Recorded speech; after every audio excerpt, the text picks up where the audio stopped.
Chapter 21. General Strategy. General Alessa lay on the floor of her tent, curled up in a ball, shuddering and crying silently. The Queen had been secured, the vanguard reunited with the main body of the 9th, and the troops stood down. Alessa then had the luxury of retiring to her tent and breaking down. The furnishings were soldier simple. Weapon rack, armor rack, bunk, trunk and desk. Although, as a general, she rated an enhanced tent which could be fully fitted in detail and still be collapsible, she only took advantage of the soundproofing. It allowed her to give in to her insecurities privately. The burden of responsibility weighed heavily on her. The several thousand soldiers of the 9th, the officers, her fellow generals, the Queen herself, all looked up to her and respected her. They seemed to have no idea just how little grasp she had on what she was supposed to be doing. The general, who had elevated her against her desires to this position, had said that being a leader just means delegating appropriately. He was making a joke, but she had no option about it. She was just a hack job mercenary. Worse than bastard child of an Amazon exile, growing up in the slums of Romitu. Fate and luck thrust her in front of the general when he needed bodies, and this is where she ended up. Only he was gone now. Swept into the void before her very eyes in that random ambush. If only the gate had materialized a few feet to one side, it would be her that was gone and not him. She'd have been warned, but not missed. The world would have been much better for it. Instead she has Jesca as the Queen.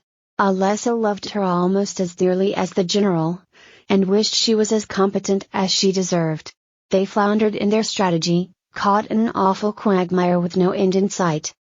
The Queen all but abdicating and, horror of horrors, trying to elevate her to the throne. As if she hadn't done bad enough as a general. Almost in revenge she goes off on some mad, noble gesture. Alessa had lost the general on her watch.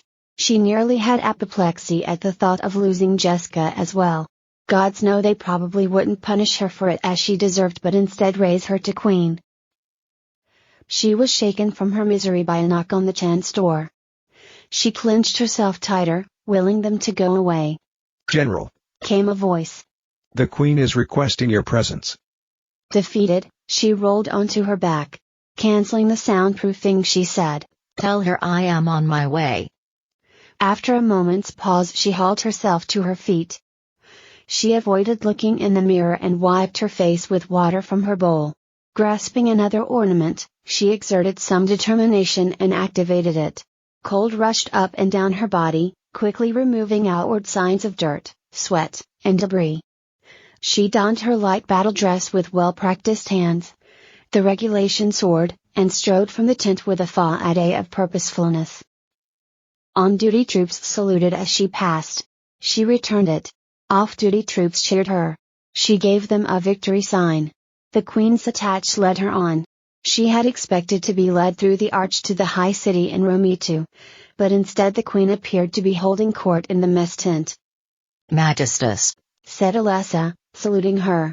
The Queen sat, somewhat disheveled, on the long edge of one of the tables. Food and the remains of food lay scattered about, as well as bits of her personal gear, notes, and odd weapons. Her masters of personal and household security stood a discreet distance away. Other soldiers came and went from the tent. Some craned to get a look at the Queen, but most gave her the respect her willingness to come to their level deserved. "Sit. Eat if you need it," said Jesca, rubbing her eyes.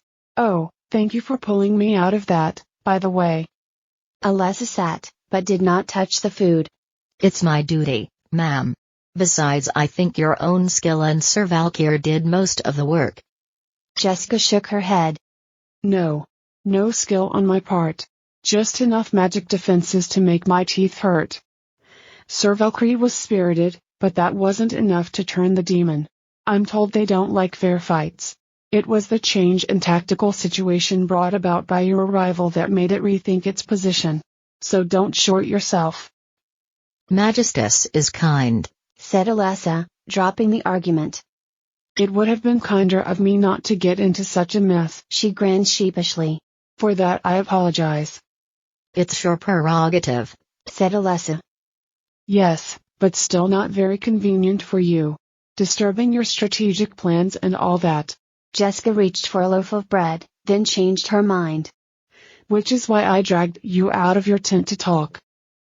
She pushed herself up straight, and moved some of the litter from the table. She looked Alessa straight in the eyes for the first time. We have confirmation, those were demons. Alessa nodded.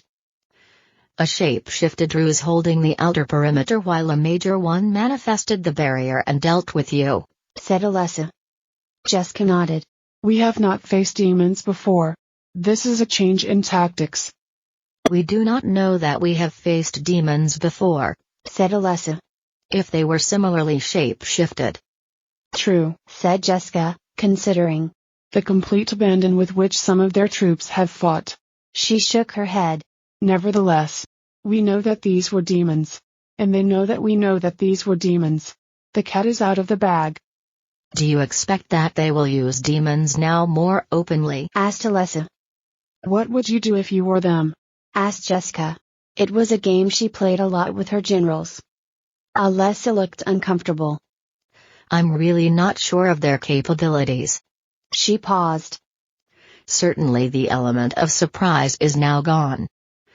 I would move quickly and deploy them to the best advantage before we had time to develop a counter-strategy. Makes sense. And, we don't know what that best advantage is yet. She pulled a goblet of watered-down wine to her and took a sip. We have not fought demons before, said Alessa. I've heard stories. But that's not really something to base a strategy on. I agree. But we know this, the war is going to change. The stakes in this war have been upped. Yet again. First them with their destructive tactics. Then us with the oath-barring returning fighters. Then them with their berserker hypnosis, or whatever. Now this. She traced the rim of the glass. Since we don't know exactly what to expect, a conservative strategy is best. I'm thinking of withdrawing all the armies to the cities with trade gates. She looked up at her closely for her reaction. And give up all that we've gained? She waved her hands. We've got camps at tactical gates in strategic positions all over the continent. What's strategic anymore? We can send a vanguard in, form a perimeter, erect a tactical gate, and have an army through in 40 minutes. We've trained the maneuver over and over. She sighed. The gates destroy any notion of territory. You've told me that. We know that. We just haven't reacted to it. We haven't because we don't know how to react, said Alessa. This is all new. Old school training doesn't help here. And now you say they're changing the field again. There was no one more old school than Sinai, said Jesca. He managed. We must. I'm no Sinai, said Alessa, forcefully. Jesca smiled sadly. Neither am I, none of us are. The silence lengthened.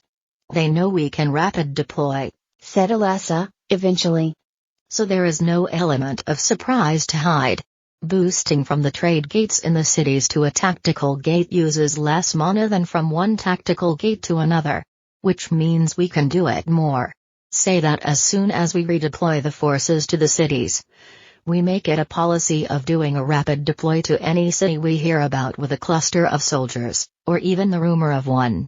Plus some others at complete random. We build our training. We keep them guessing. Sounds like a plan, said Jesca. Let's start in the morning. She stood up, and Alessa left, dismissed.